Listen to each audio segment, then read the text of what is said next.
me a god. They call me a Hello, hello, hello. Welcome to Lake Clan Legends. This is Logan. This is Michael. And this is Todd. And we're here again to do another book review.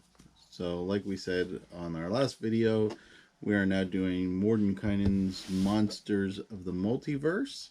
This is another book we picked up, and we're going to be including this into our campaigns moving forward. So what was your initial impression of the book? I think it was pretty cool. It adds like 30 new races, even more than the player's handbook does, and it adds a ton more ton of monsters, like 200 or 250, I think the book says. So obviously we're not going to go over everything individually. I think what we wanted to start with is doing some of the fantastical races. Yeah. And we're probably going to skip the bestiary for the most part. I mean, maybe point out a couple that were really interesting. I mean, like, a lot of the bestiary is some of the new races that they add as monsters, and they even have some cool, like, wizard stats for, like, a necromancy wizard. Or even, like, a druid. Okay. But yeah, I think we should definitely dive into the fantastical races. Okay, and what's the first thing that you see? Well, what are the rules of becoming a fantastical race? Well, mostly normal, except all of the races, they don't have defined stats, but they have, like, it kind of just says ability score increases, but basically, when determining the ability scores that you get for picking the race, you can either increase one score by 2 and a different one by 1, or you can increase 3 different ones by 1. So, like, 1, 1, 1. Correct. And this is something that I really think that the DM should be involved in. Yeah, because if you're going to pick this. And mostly because, you can really game the system. You could be a goblin with +2 to strength and +1 to charisma. Doesn't really fit a goblin, so, because of the open nature of it. But I think if you level it out between the player and DM, you can really get this to work out and be nice and balanced.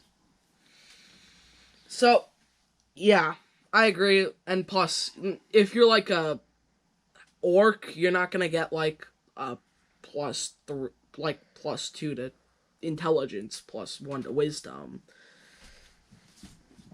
I mean, would you expect that from an orc? No, not really. You'd expect probably strength and con. What do you think, Mike? I think that, yeah, a few races may need a specific.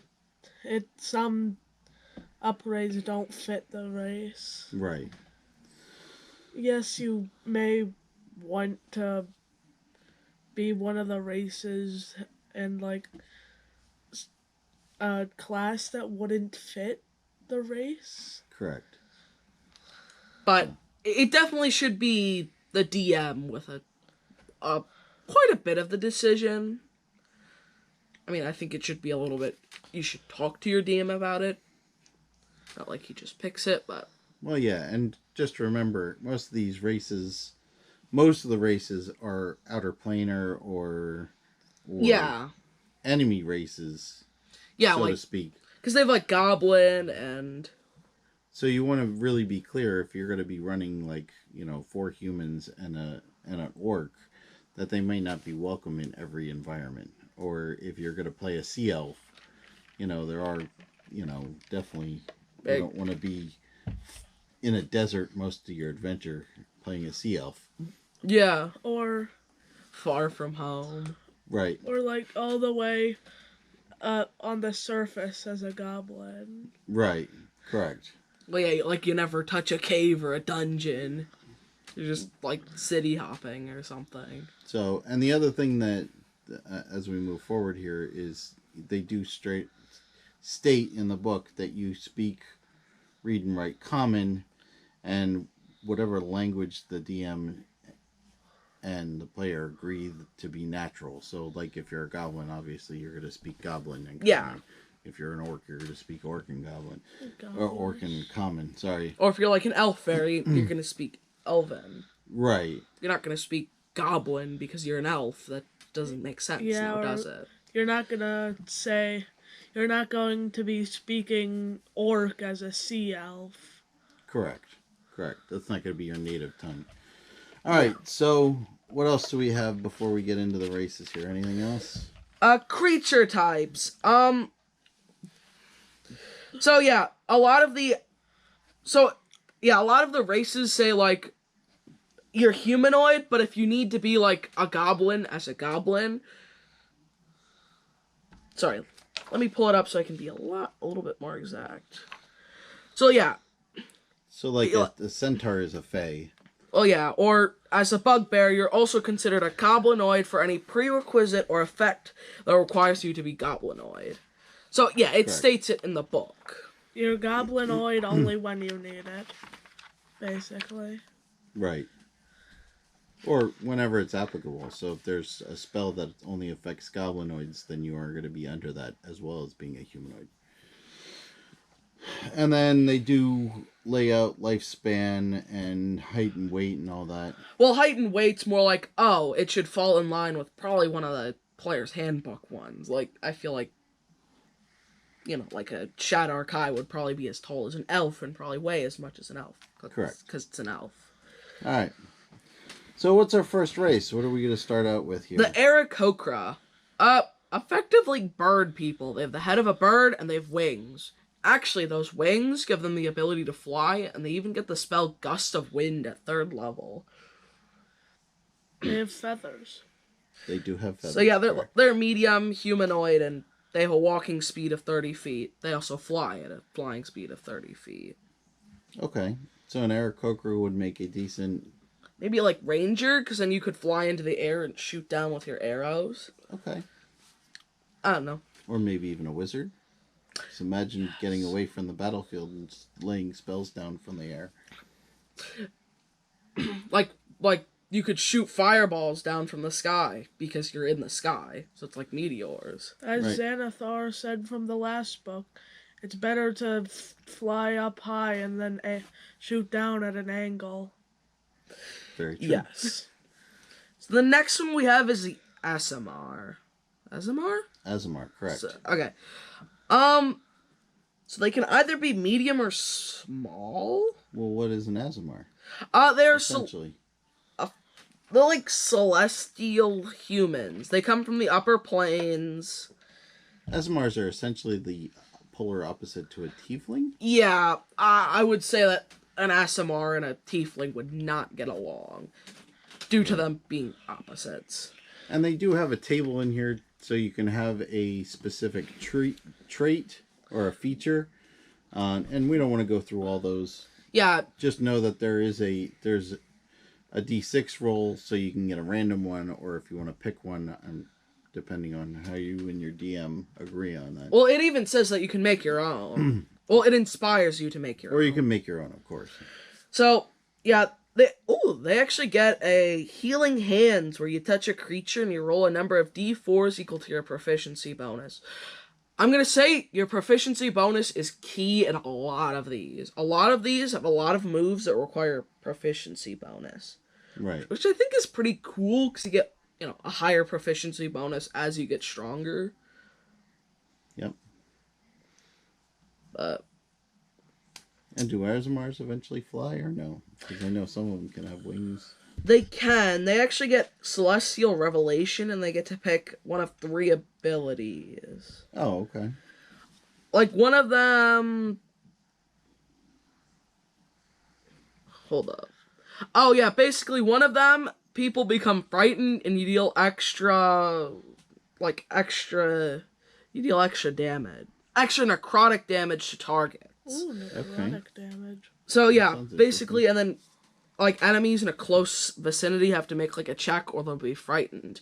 They also have Radiant Consumption, which is... oh, basically, you have a you shed a bright light in 10-foot radius, and basically everyone around you like takes damage. I think you have to roll to see. It says you can deal extra radiant damage to one target when you deal damage to it with an attack or a spell. The extra damage is equal to your proficiency bonus. Oh no, you don't even have to roll. Each creature within 10 feet of you takes radiant damage equal to your proficiency bonus. That's pretty neat. Right. And you get Radiant Soul, and the other one's Radiant Soul, which you get wings. Oh, which gives you a fly speed equal to your walking speed. An extra radiant damage to one target when you deal damage with an attack. That extra damage is equal to your proficiency bonus. Yes, sir. Very nice. All right. Moving on. What's our next one? Bugbear. Bugbear. Humanoid. Everybody knows a bugbear. It's a big burly goblinoid. Yeah. And if you didn't, it's neither bug or bear. Sorry to disappoint. It just Probably more looks bear like a than bug, bugbear. that's for sure. Well, yeah, but it's neither yet. Right. A bugbear looks like a bugbear. So, Bugbear, it gets like dark vision, Fey ancestry. Actually, a lot of things get Fey ancestry, which is pretty cool. Like elves do, and the players do. What does Fey ancestry do? You get saving throw. You get an advantage on saving throws to avoid or end the charmed condition on yourself. You also get long limbs, so you can attack from something 10 feet away instead of just 5 feet. Right, because bugbears have really long arms. And you can carry as much as one size larger, and you can fit into spaces as one size smaller. And you're a medium size, so. And charmed is you can't attack the enemy, right? You can't attack who charmed you. Yeah, who charmed you. Right. Then. Okay. Oh, you're proficient in stealth and surprise attack. Oh, basically, if someone hasn't taken a turn in combat, you can deal an extra 2d6 damage. Pretty neat. So you get Centaur, the classic Centaur. Half person, half horse. Though I think it's more like half elf, half horse. Horse person. Right. But you don't want to mix up the two halves. No. What? So Nobody wants the top end of a horse and the bottom end of a person. No. Because that's really weird looking. I mean, that kind of is what a minotaur is, just bull instead of Right. Oh, yeah. Right. horse. So you're Fey, you actually get a faster walking speed, and if you move 30 feet towards a target, you can hit it with a melee weapon on the same turn, and you can follow it with a bonus action, making a target. Ooh, and you can attack with your hooves as that bonus action. Ooh. And a couple of these actually get special unarmed strikes that they can do. Like, Centaur gets like a hooves one, which is like a d6, plus your strength modifier, bludgeoning damage, instead of your basic just unarmed strike. Okay. But You also have as many limbs as the average insect. that's quite strange That's to think true. about. It's true, though, is it not? All right. So, what do you think a good race for a centaur would be? Class? Or a good class, I'm sorry. That extra speed. Archer, actually. I almost want to Well, say ranger ranger, or not wizard. archer. I'm pretty sure a centaur could be any class. Yeah, because now that I think about it, they get good melee attack because they get to attack with their hooves on top of They don't. striking something. They do seem like a weird warlock, though. Okay, I could give you that. But I think even a monk would be kind of cool if you were a monk centaur. Just go up there and charge forward with your fists, and you could Hooves. do hooves and fist attacks at the same time. The reason why I say it Well, would actually, I'm pretty sure you just attack with your hooves because. Yeah, because the hooves can replace it. the reason Yeah. why I was Which is actually a lot, like, with those special, like, attacks, they probably make really good monk attacks. Because I know monks use a lot of unarmed strikes. Right. At least I've read a little bit. I haven't actually played one. the reason why I say it would be a weird warlock is when you see a half horse, half human teaming up with a demon. It could. It's possible. Well, yeah, I mean, there is technically- the celestial, well, yeah, technically, if an Azamar, sorry, can make a pact with a demon, and I think a centaur. Well, actually, can. we read in Xanathar's book last week that you could play a warlock with a Yes. with Celestial. a celestial patron. Yeah, I just said about that. Yeah. The Celestial would make sense for a centaur. Actually, that would be how they could fit as a really good warlock. Yep. So moving on, we got Changeling. These are pretty cool. They don't get any major abilities except they can shapeshift. Well, now they can. I'm pretty sure they can shapeshift into humanoids. Correct. So, yeah, they'd probably make a really good rogue. Imagine putting on someone else's face and committing a crime. Right. You and wanna they be can a do go- it just as an action. Yeah. You want to be a goblin? You're a goblin. You want to be a gnome? You're a gnome. But you don't get any of the advantages. None of Yeah. your stats actually change. So you have your basic stats Right. You just and your look basic class. different. But You're not actually bigger or smaller or stronger or... well, actually, you can switch between medium and small. So you can become smaller. Okay. Fair enough. Sorry, I wanted to say it because it does make that clear. Okay. It's like you could actually turn into a goblin and be small. What would be a good class for a changeling, do you think? I'm probably going to go on rogue because imagine, okay, I'm just going to go steal from you, but I'm actually Josh the Bugbear. Okay. What do you think? And then everyone will think, Josh the Bugbear just stole from us. They would actually But he be a didn't. really good rogue because they could turn into a goblin, steal something, and then just turn into like a bugbear. And no one will suspect them because guess what? Technically, they didn't do it. No one's eyes could have been there. Yeah, there were witnesses of the crime, but then It was witnessed for That a person- goblin doing it, not a changeling. Okay, so I'm going to play devil's advocate, and I think they would make a really good bard. oh yeah, they 'Cause could just imagine- be as charming as they want whenever they want. Right. They could be very pretty. They could be very interesting.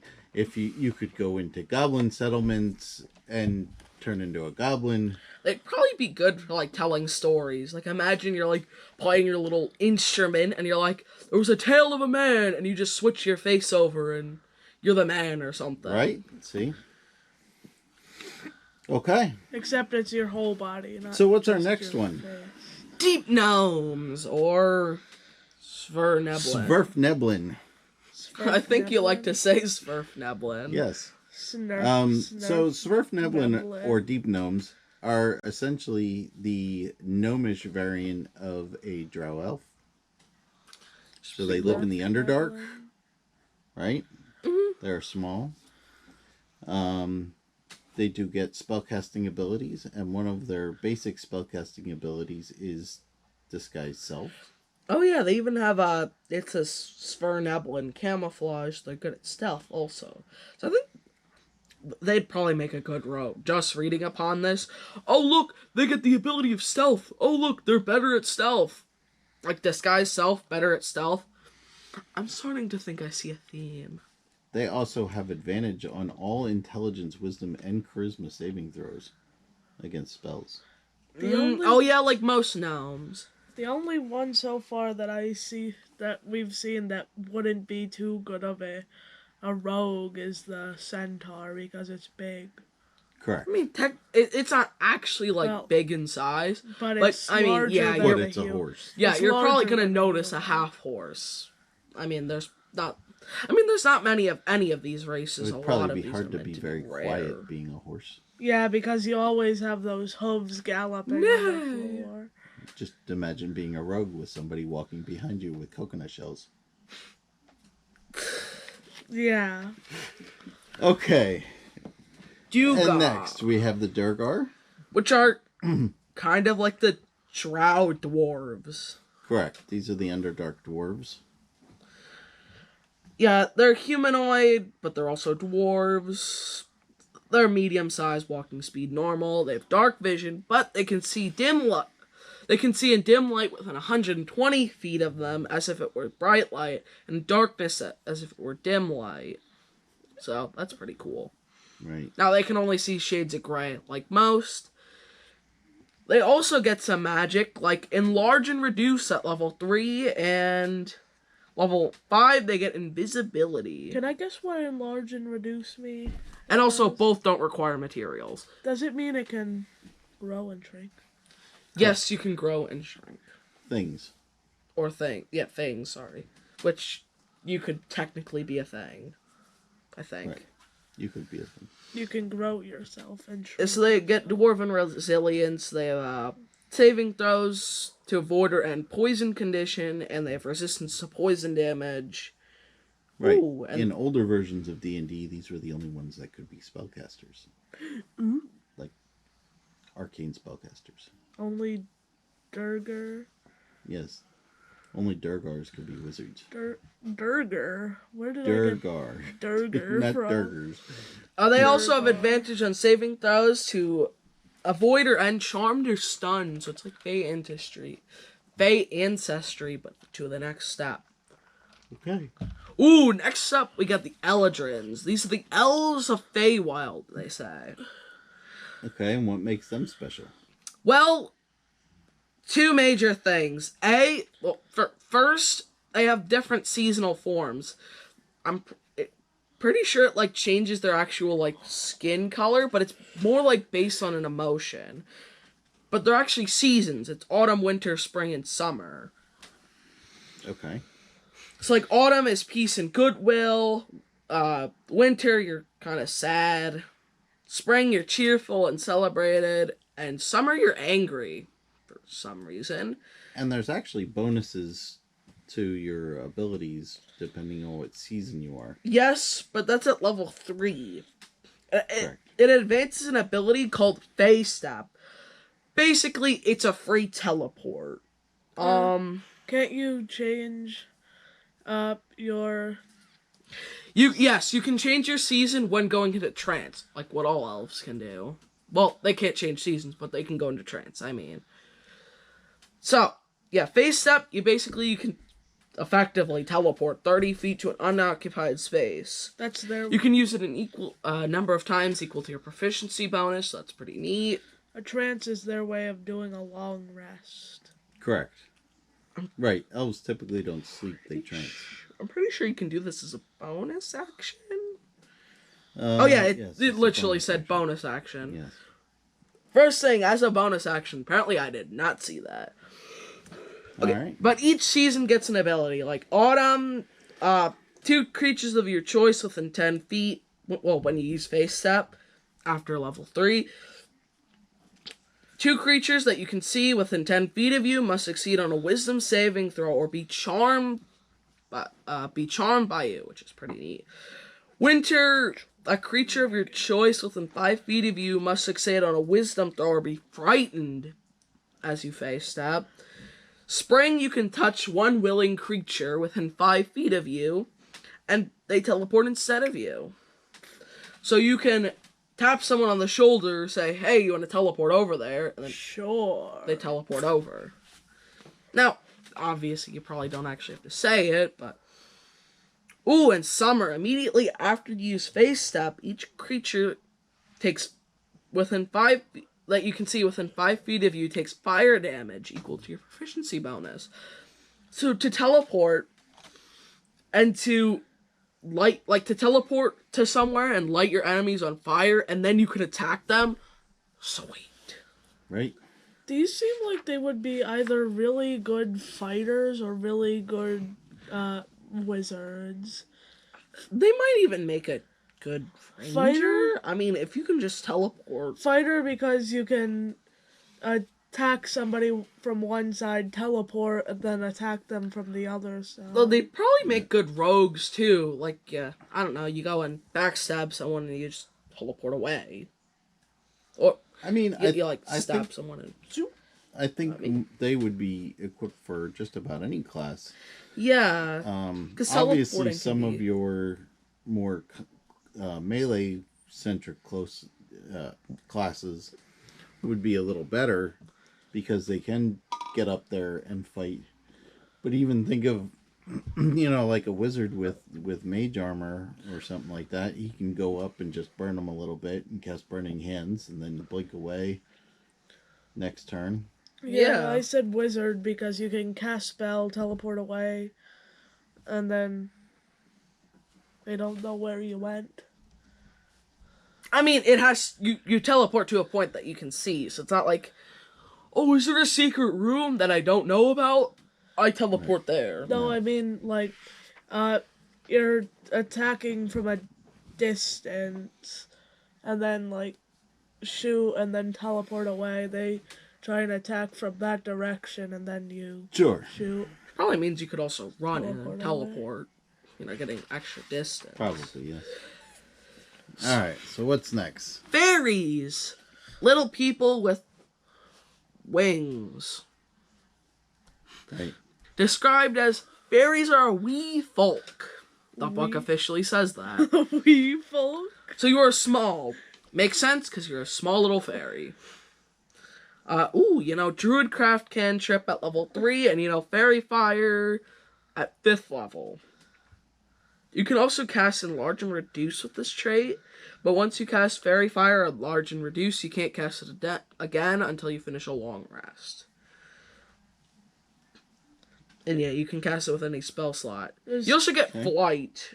There's 8. Oh yeah, and Flight, if you're ever wearing medium or heavy armor, you can't fly. You're kind of chained to the ground. There's 8 different characteristics you can get from a die 8. Yeah.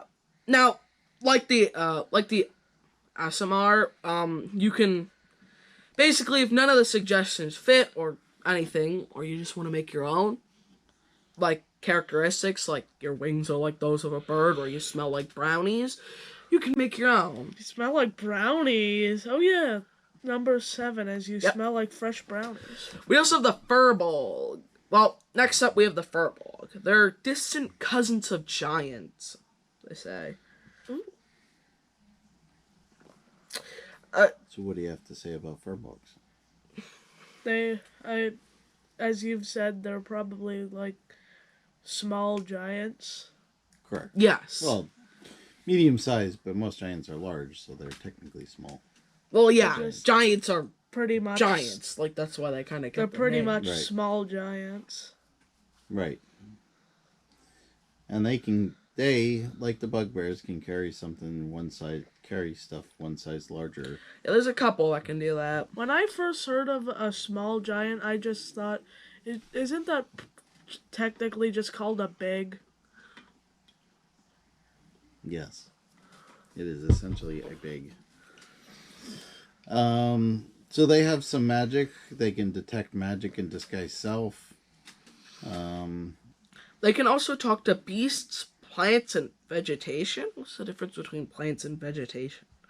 Plants? They can understand the meaning of your words, but you can't understand them in return. So you can say, "I want a burger," and the cow can listen, but he can't respond to you. Okay. Give me a burger. You also get an ability to magically turn invisible. Yep. So, like, you can kind of just hide, but if you ever make a damage or force someone to make a saving throw, you get uncovered. Right. And that does last until your next turn, or until you make an attack. Ooh, we got the 4 different Genasies. Genocide or genocide? I don't know. Each of the 4 basic elements: earth, water, fire, and air. With earth being a grayish tone, water being green. So I don't know why I don't think green when I think of it. Fire being red, and air being like a bluish gray. Which one's Okay. Earth? The gray one? Yes. Earth is gray. Okay. So what do you have to say about Genesee? They're basically like the 4 elementals, but you infuse them into people or something. Genesee are genies. Oh yeah. They're But descended. They are from the elemental planes. Each respective plane, like Right. Earth from earth, fire from fire, air from air. Yeah, water's not from air or anything. Like, Right. Water's from And of water. course, each of them get their own attributes based on what yeah, like air can move. element they are. Yeah, air can move faster, and you can hold your breath indefinitely. Oh, air is green. Oh! They all get magic. Oh, they all get like Yeah, different they all have a magical different moves. magic, and it's all based on what their element is. But yeah, they all get like a Oh no. All of them except for Earth get like a resistance? Yeah. Yeah. And they each get like cool moves respective to their element. Earth actually gets a merge with stone, it's called. You get the Blade Ward cantrip that you can cast as normal. And then starting at 5th level, you can now pass without trace. So nobody can track you. And a couple other abilities. So yeah. Like, water Genesee are amphibious, so they can breathe in water or air. but I mean, air can hold their breath indefinitely. They pretty much have... Fire ones can basically produce flame and burn out. Yes. Yeah. So they all have unique abilities. It's all worth looking into. I'm assuming Earth can This just... one, as a DM, I don't know that I would. You'd have to have a pretty good story to play it. I don't know. I kind of Earth create genie, an elemental genie. I don't know. They're kind of weird because they're like elemental people. I don't know. create... When I think of D&D, I don't think of playing as an airman. create rocks. Continuing from what I was saying before. I don't think they get that. Or they can do stuff with rocks. No. Then what's the point of it then? Well, they're in tune with the earth. They can move across difficult terrain without expending any movement. They're kind of like a hunter ranger almost. Yeah. They have a lot of abilities with the earth. Yeah, which is kind of like a ranger. So, and they do get some spells along with that. Next I don't know. up, They're kind of an odd race, if you ask me. we got Gith Yankee and Gith Zeri. I only combine them together because, well, yeah, they're pretty similar. And why is that? Do you know why that is? Because they're both from the, because they're both cousins, from the astral plane. They used to be effectively. the same race. Yes. I believe the Githzeria were pushed out and sent to limbo. Migrated to ever-changing chaos of limbo. Githzeri migrated to. Yep. Okay. These are basically outer planar people. Yeah, they're kind of like mental humans, almost. I know about mental humans. I mean, yeah, you get an invisible mage hand spell that you can cast with both of them, which actually seems pretty cool. It's effectively telekinesis, I'm just saying. And again, in older versions of D&D, they were both psionic races, so they could use psychic abilities. Well, yeah. Well, Githzeria still have psionics. Oh, and the Githyankees do too. So. Yeah, they're kind of like mentally strong human. I don't know. Right. They're pretty but they cool. get them as, Weird. as a racial ability instead of a separate class ability. Yes, they'd probably make good wizards because you get resistance to psychic damage, and you're just really good with being a wizard. Like, I feel like they'd fit with wizard because they already give you 3 spells, so you don't have to like pick 3 spells. Like Right. you don't have to pick those spells. You can use them for other stuff. Right. It's pretty cool. Ooh, we got Goblin. Goblin! Who doesn't know what a goblin is? I was going to say, anybody that's played Dungeons and Dragons or have watched Lord of the Rings or has literally dealt known. with Halloween knows what a goblin is. They're the small green people. Yeah, angry little green men with big ears. Correct. So, yeah, small little guys. They have dark vision like most creatures. They have Fey ancestry, which is pretty cool. So, that, Right. We talked about that earlier in the episode. Yeah. So they can get angry, and they can basically they get angry and they can deal extra damage equal to their proficiency bonus, and they can take the disengage or hide as action as a bonus action, which is pretty neat. So effectively, you're a sneaky little angry stabby goblin. So I'd say that'd be perfect Barbarian. I mean, you already have something that, you're angry, so you deal more damage. So you can just be angry, and Right. beat him up. Or you could be a rogue with that ability to hide and Yeah. disengage. They'd probably make better melee people than they would make mages or longer range. How comes barbarians are usually seen as the short guys? Because the most ones you see are barbarian dwarves and barbarian goblins. I beg to differ. What about barbarian half-orcs? Yes, that's true, but Or barbarian humans. I don't see Or- too many of those.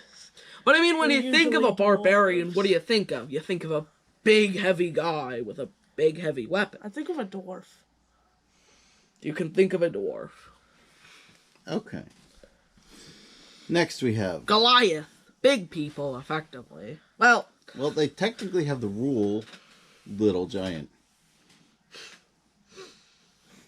yeah, they're 7 to 8 feet tall, meaning on a team, you're taller than, like, everyone else by far. Right. So the nice thing is, again, they have the proficiency in athletics. They count as one size larger when determining carrying capacity. Oh, and they have resistance to cold damage. They which do is have nice. resistance to cold damage because they were born in the mountains. Ooh. Oh, so you get like a healing thing. Oh, Oh, yeah? so wait. It says when you take damage, you can use your reaction to roll a die 12. Add your Constitution modifier to the number and reduce the damage by that total. It's actually, So that's actually like a I don't. like a damage negation. Yeah, which is pretty cool, honestly. That'd be pretty cool. Somebody casts a lightning bolt at you. And Take you're 12 damage? Nah. Like, nope. Okay. What do you think about Little Giants? Pretty cool. Mike? Pretty They're weird. pretty nice. Ooh, up next we got Rabbit Man. Or Harengen. Or Harengon. Harengen, yeah. Effectively, but I call it Rabbit They're Man. rabbits. They're rabbits. Okay. They get a proficiency. You can add your proficiency bonus to initiative rolls. Yeah, a lot of them. They get proficiency in perception. Ooh, when you fail a dexterity saving throw, you can use your reaction and roll a d4 and add it to the save. But you can't use it if your speed is 0. Okay. And as a bonus action, you can jump a number of feet equal to 5 times your proficiency bonus without provoking opportunity attacks. Right. You can only use it if your speed's greater than 0, which makes sense because you can't. You can't Hop. move if you can't move. Yeah, you can't hop away if you can't hop if you can't go away at all. So what do you see Harengens as? What kind of class?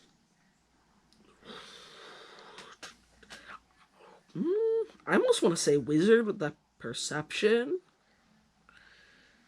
Okay. Something that usually uses... Though I'd probably say a rogue. Yeah. I would say a paladin, because imagine a bunny knight. I haven't seen too much of Paladin, so I couldn't tell you too much. Yeah. Logan's working his way through the player's handbook on different classes. Yeah, I've kind of looked a lot through cleric and ranger so far. I've looked a little bit through monk and stuff, but Alright. Next we have Hobgoblins. Hobgoblin. My question is, how are you already on the spells already and didn't read the rest of them? Well, I looked through spells because spells are cool, and both ranger and cleric use spells. I So. thought you were reading them from left to right. No one reads the spell book left or right. I mean, like, the actual entire book. like it's an actual book. No. Okay, back on track. Hobgoblin. Pretty cool. They have Fey ancestry, which is pretty cool. And they can use the help action as a bonus action. They can do it equal to your proficiency bonus. And you have 4 different options that when you use the help action, it bonus, like you get this as a bonus. You and a creature gain a number of temporary hit points equal to 1d6 plus your proficiency bonus, which is pretty cool. Passage. You basically give the creature you touch 10 feet of speed until the start of your next turn. So, pretty cool. Very nice. Spiked. Until the start of your next turn, the first time the creature you help hits a target with an attack roll, the target has disadvantage on the next attack roll. That's pretty cool. Nice. And then, if you miss an attack roll or fail an ability check or saving throw, you can draw on your bonds of reciprocity to gain a bonus to the roll equal to the number of allies you see within 30 feet of you. Well, maximum of 3. You can use this trait equal to proficiency bonus. So that's pretty cool.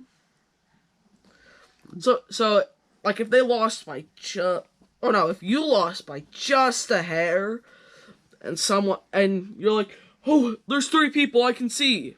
Oh, and you need a +3. Well, yeah, perfect. When you said hair, it's a bit of a coincidence. The last one was the rabbit one. Yes. Because they're also known as hares. The other thing that's important to know is hobgoblins are also goblins. Oh, yes, sorry, I forgot. They're goblinoid. Ooh, we got Kenku up next. Raven folk, effectively. So you can either be medium or small. You get a walking speed of 30. But Kenku, they're really good at copying writing produced by yourself or something else. They have advantage on ability checks to make an exact duplicate. So I'd say probably a wizard. Ooh, you also have good memory. So you have proficiency in 2 skills of your choice. Any 2 skills.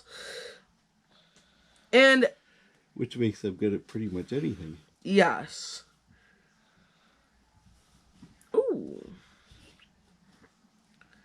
Ooh, whenever you use a skill with which you have proficiency, you can give yourself advantage before rolling the d20. And you can give this advantage in a way of number of times equal to... In this way, a number of times equal to your proficiency bonus. And you gain all expended uses when you use a long rest. When you finish it. Okay. And then they have mimicry. You can accurately mimic sounds you've heard, including voices. A creature that hears the sounds you make can tell if they're imitations with a successful wisdom insight check. Against a DC of 8 plus your proficiency bonus plus your charisma modifier. Alright. So then we got kobold. Kobold's the smaller, scalier version of a goblin.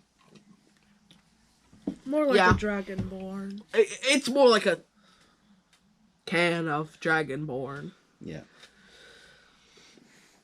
They are humanoid. They're small. They get draconic cry. They let out a cry within 10 feet of you until the start of your next turn. You and your allies have advantage on attack rolls against any of the enemies who could hear you. So that's pretty cool. You can use it a number of times equal to your proficiency bonus, like most moves. Then you get Kobold's Legacy. Because they're connected to dragons, they get one of these 3 options. You get either proficiency in one of the following choices of Arcana, Investigation, Medicine, Sleight of Hand, or Survival. Pretty cool. Or you can get Defiance. You have an advantage on saving throws to avoid or end the fighting condition on yourself. Pretty cool. Or you get Draconic Sorcery. One cantrip on the Sorcerer spell list. Intelligence, Wisdom, or Charisma is your spellcasting ability. You choose when you pick the race. Ooh, we got Lizard Folk up next. Okay. If you can't imagine what it is, it's, well, a lizard man. It's literally a lizard man. The bonus to lizard men essentially is you have natural armor. You have, I believe you have Oh, a feeding bite. frenzy. You have a bite attack. And then you can hold your breath underwater. And this, as a bonus action, you can bite someone, and then you get temporary hit points equal to your proficiency bonus, which is nice. Right. So you could have 2 extra health. Right. Of course, like, excuse me, they get some skill bonuses. Yeah. So, lizard men or lizard folk, excuse me, are pretty much like humans. They would fit into just about any class. Except most of them are green. Wait, Michael, they're green and scaly. Yeah. Not They're not like... necessarily. They could be brown. They could be yellow. Well, the one that they've provided is green and scaly. Oh, okay. So next, We got the Minotaur Classic. Classic. If you don't know what a Minotaur is, half bull, half man. I Right. explained that earlier. Correct. Did, but it's now actually time to study the Minotaur. So of course the best part about a minotaur is when you're looking for the cow, you get the bull, you get the horns, right? Yep. So Horn abilities, and if after you take the dash action and you move 20 feet, you can make a melee attack with your horns. Ooh. And if you hit someone with a melee attack as your action, you can use a bonus action to push them away. okay. And Labyrinth recall. So, because apparently you're very associated with Labyrinth. You know which way's north. Basically, when you make a survival check, you have advantage. Pretty cool. Ooh, so next we got the Orc, which is pretty cool because you can no longer be half an orc. Now we're talking about classic. Yes, you can get the older brother of the. Well, I mean, it probably would be the parent technically of the half orc, but Right. older brother. You can take dash as a bonus action. You get, you're one size larger when you carry stuff, and you get relentless endurance, which if you don't know by the half orcs, basically when you're reduced to 0 hit points, you can drop to 1 Correct. instead. Yay, so you don't die immediately. And that's a good thing. Yes, it is. Ooh, so next we got the Satyr. If you don't know, Right. half goat, half man. Or satyr. Except they get horns, which is pretty cool. Right. Goats have Satyr. horns. Right. But not people humans.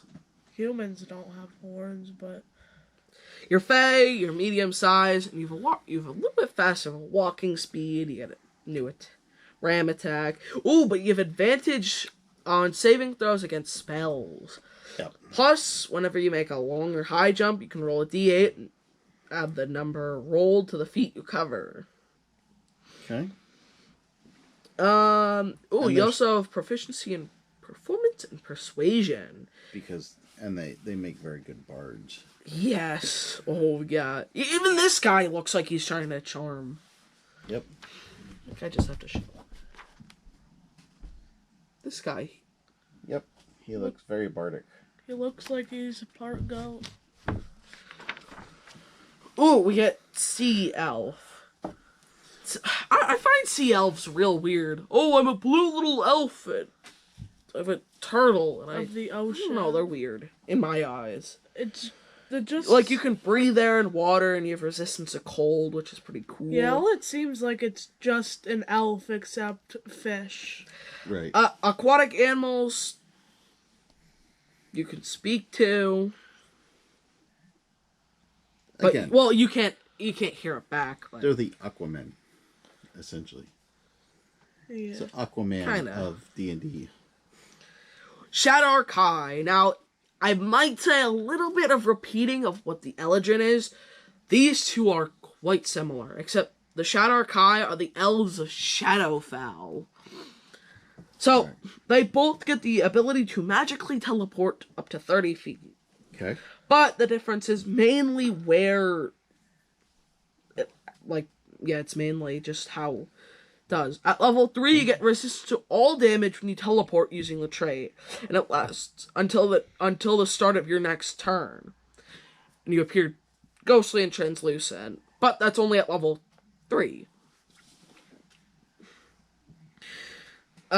You also get necrotic resistance, which is pretty cool. You get resistance to necrotic damage always. So, but yeah, it's And just of course they trance and not sleep. Just Yeah, like yeah, other yeah. elves. Yeah, they don't. but the sleep, teleport's they- called Blessing of the Raven Queen. So, Okay. What do we got next then? A shifter. Okay, and a shifter, while Logan takes a drink here, a shifter is essentially a werewolf, tiger, whatever. it's like a wereman. Right. Wereman. Well, yeah, exactly. So You can decide whichever you want to be. it's basically an easier way to play a werewolf, or let's say like a natural born werewolf, not like a cursed werewolf.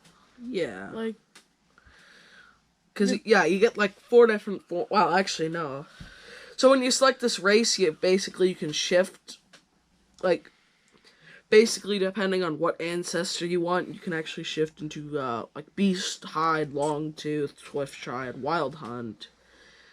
Right. I don't understand why you'd want to be a were-rat, but if you like that, then alright.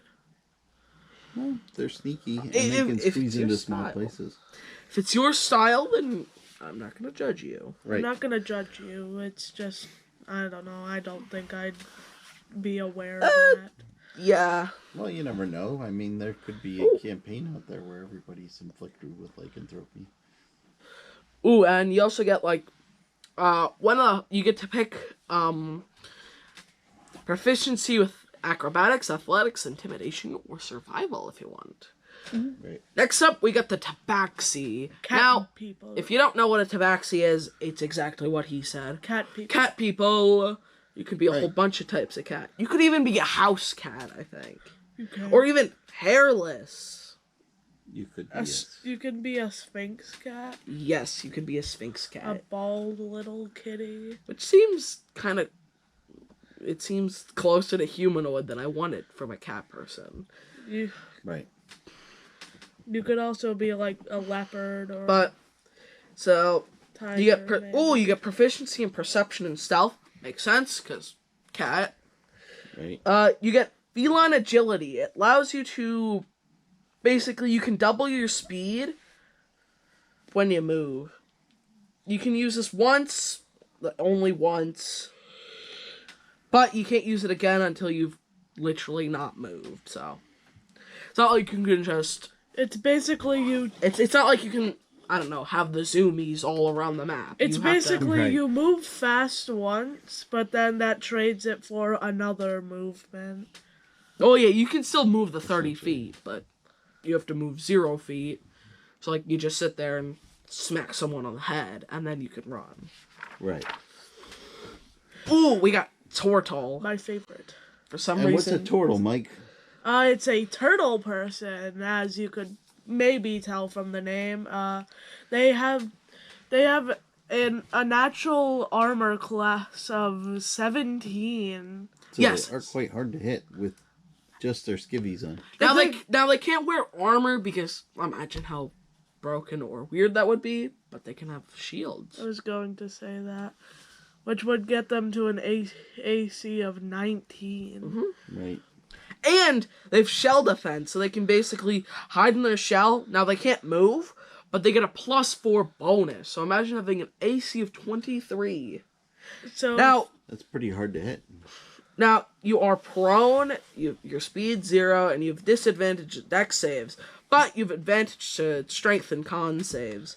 You can also hold your breath for an hour. So which is pretty cool. if you're up against something that has a no bonus on the thing they're attacking you with, but they have the thing where they crit on a 19 or 20. It's either they crit or they miss. Right. If you have a shield. Okay. I mean, As a turtle.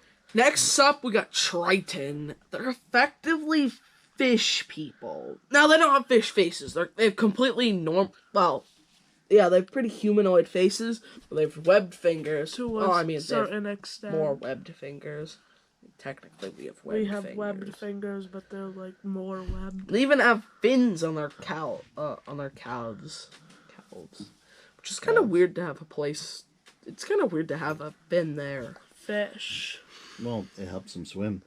I mean, yeah, but I kind of thought maybe, I don't know, when there would be one on their back or on their arms. Nope, it's just on their calves. Yeah, but if you think of a typical fish, they always have some kind of either a fin on their upright on their tail or on the sides of their tail. True. They get fog cloud and gust of wind, and water walk. As spells at 0, 3, and 5th level, respectively. Yeah. They also get... You can communicate simple ideas to any beast, elemental, or monstrosity that can swim. You can understand your words, but you can't understand it back. If you can talk to... You're also resistant to cold damage. And you can breathe air and water. Like a whale or something. Yes, but the whale can't speak back to you. But yeah. What if you have like a dragon that learned how to swim? It doesn't have a swim speed? Right. Maybe not. Well, alright. Final one, we got the Yanti. Effectively, they're snake cultist people. Right. Their eyes. And these Yanti are more the humanoid type than the tail type. They're effectively human with snake-placed eyes, so they're off a little bit. They look way too far apart, and it makes them look weird. They also have a long tongue that I'm assuming they smell with. But they have magic resistance, so they get advantage on saving throws against spells and against poison, and to end or avoid poisoned attacks. You also have resistance to poison damage. Can you use poison attacks? Obviously. Anybody can use poison attacks if you use poison. No. Oh, do they have a bite? No. No, I didn't think so. They are more people-ish than they are snake. They also know poison spray cantrip, animal friendship, and the picture. And suggestion. The picture provided looks like it has fangs. I mean, it probably does, but they're not for biting. Yeah. They just... I mean, you could bite normally. They're for chewing. Right. So, yeah, that's it for all the races, so... I'm just gonna say I'd probably pick it up for all of these options. But always consult a DM. Right. Now, all that's really left is the bestiary, and And this is a big help for the DM, and I don't want to go through all the different monsters that are in here. There's over 250. Because we would have to be doing this until next summer. 6 in the morning, I think. But as you can tell, as far as a reference for DMs, really good. And they even have like variants of like kobolds and stuff. So like they have more kobold variants and they have Yanti variants. All right, I'm getting there. Obviously, as I was trying to say earlier, this much of the book is the bestiary. Sorry. Get the book if you actually play D&D. Obviously. I mean, yeah, who would buy a D&D book if they don't play it? So what I was going to point out here as far as the DM, they do have the different variants of Yanti, and of course they are different challenge ratings, from challenge rating 4 for some of them. Some of it goes all the way up to 26. Yeah, I believe so. Well, we yeah, even have Yanti temples. 3. There's 3 monsters that have the challenge rating 26. That one included. That's more like Zariel? he's like a demon lord. What is a Zariel? Zariel is he's got his own cultists, so I know. Well, yeah. as you want to The other mention, one's the Demogorgon. he's once a mighty angel charged with watching the tides of the blood war. Zariel succumbed to the corrupting influence of the 9 hells and fell from grace. Ooh. Asmodeus admired Zariel's passion for war and offered her rulership of Avernus. So Zariel's Pretty tough. challenge rating 26. There's Demogorgon. Demogorgon, and then another one that I'm Is pretty there sure a Demogorgon in here? starts with an O. Obelisk. It's not obelisk. Yeah. They have Demogorgon also has its own cultists. Dinosaur. It's at page It's 81. dinosaurs. Thank you. Oh, right there. And then they have the Demogorgon, 81. who is, of course, the Prince of Demons. Which looks creepy. So anybody who's watched Stranger Things, Demogorgon is referenced in that quite a few times. It looks like demons are apparently what's... Well, the book is an Outer Planes book, so essentially there's a lot of stuff that is outer planar. But yeah, it looks like the toughest ones are demons, which makes sense because Pretty. guess what? Demons of ultimate power, Pretty ultimate underworld power. They do have your dinosaurs in here. Dolphins. Dolphins and dolphin delighters. Yep. There's A lot of drow stuff, so they pick out a lot of themes in this book. So drow, the drow matron mother. You could literally just pick up the book and say, "Oh, I'm gonna attack a drow house." All your enemies are right here, as well as the Durgar, and I'm sure the Svirfneblin. I'm sure there's some Svirfneblin enemies in here, and of course they have the Eldrin as encounters. So if you want to fight against them, They have the Elder Brain. they do have the Elder Brain. I want to see his stats. The Elder Brain is a challenge rating 14. Well, they have the Elder Tempest, effectively a giant storm manifested into a dragon. as Right. I said, the other one started with the other 26 one started with an O. Right, No, and they do have the 100% Getzeria and Getgangi, sure different which types. one.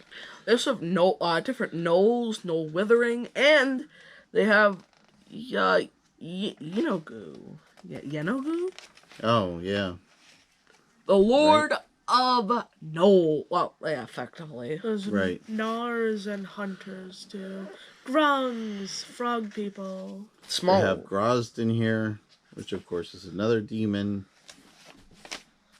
Right, he's a demon. Grozd is a demon. That picture Yes, of Grungs makes them look like they're like they're like figures or something. Right, they're like pops. Not affiliated or sponsored. Not sponsored. or H. affiliated. Fire Engine. I was looking, he said there were kobolds. Oh, here, kobolds. Kobolds! So there's kobold dragon shields, which are challenge rating 1. Yeah, those are Tough the ones. Inventors. Inventors, sorcerers. That's it. So that's about it. Oh, we said there was an O1 in here. Let's see if we can find the O1. I'm pretty sure. Yeah, it started. They have Nelbogs in here. Yeah, Goblin. What's goblin backwards? Nelbog. 5, 8. Different types of ogres. Oh, Orcus. Orcus, yeah. Orcus is the other one. Orcus, of course, is the demon demon prince of undeath. So I think the strongest not demon thing is the Elder Tempest thing. So that's about it. Phoenix! Oh, and there's a phoenix in here. The reason why I mention knew that. was at the end it said each enemy in this by armor class. I mean, not armor class, challenge rating. Yeah. So, that's about it. Oh, Shadow Mastiff, the only other dog. Right. I don't get why Mastiff is the only dog. I think it's just a token European dog type that you would use as an attack. Because nobody's going to bring in a Chihuahua. Obviously. But so like, they are pretty much the meanest dog out there. So that's about it. But what about, like, I don't know, a husky? They do have different wizard types German as enemies, Shepherd. which is kind of nice for a DM where you can just be like, oh, I want to conjure a wizard. Okay. He's got multi-attack and arcane blast, and these are the spells that he has memorized. So you can just pull them out of a hat if you need them. Like, let's say, I don't know, someone takes a wrong turn, goes down a different path. Right. Or you just, you go into a magic shop and Get beat up. make the shopkeeper angry, and then you find out he's a 9th level wizard. So on and so forth. Sorry. And of course, it does come with stat blocks by environment. Yeah, Elder like all the Tempest books seem to do. Elder Tempest shows up a lot. Elder Tempest. Right? So I think that's about it. Here's the... Oh, there is for Underdark, for Urban. Hold on. No. What are you looking for? I was looking for the one specified... There's the stat blocks by challenge rating. Yep. Oh, look, demon. It's the Marit? A merit. Merit. Is that a demon? That's a demon as well, yeah. These are perfect if you need them. Challenge rating 0. Cranium Rat. Cranium Rat. That's the only challenge rating 0.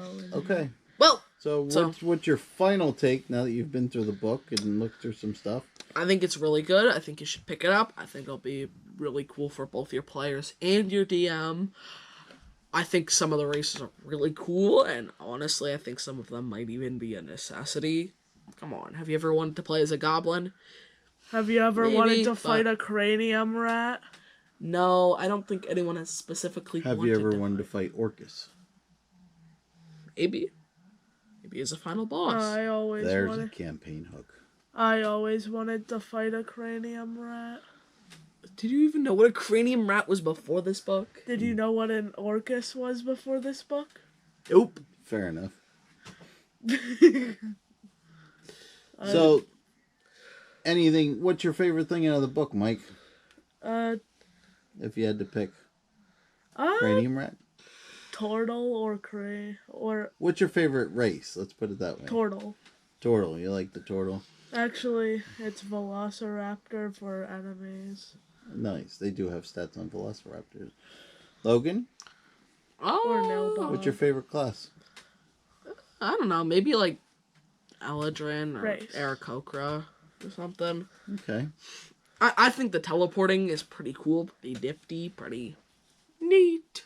I think his is... And I don't know, I CL. think flying with gusts of wind would be cool, because I kind of want to play a ranger. You really like the sea elf, don't you? No, I think the sea elf's weird.